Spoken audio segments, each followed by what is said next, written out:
జై శ్రీరామ్, భారత్ మాతా కీ జై. నేను మీ రజనీకాంత్. 394వ శివాజీ మహారాజ్ జయంతిని పురస్కరించుకొని నా హైదరాబాద్ బంధువులకు, యువకులకు, పెద్దలందరికీ కూడా శుభాకాంక్షలు తెలియజేస్తూ, రేపు అనగా సోమవారం 19వ తారీఖు నాడు 2024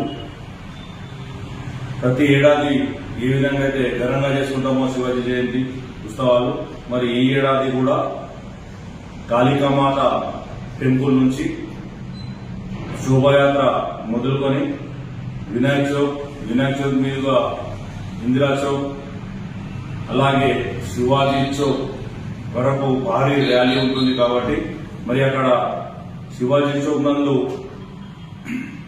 భారీ బహిరంగ సభ ప్రతి ఏడాది లాగానే మరి మీ ఊళ్ళో నుంచి ప్రతి ఒక్క యువకుడు మీ ఊళ్ళో నుంచి, పట్టణాల నుంచి భారీ ఎత్తున పాల్గొని కుల సంఘాల నాయకులు,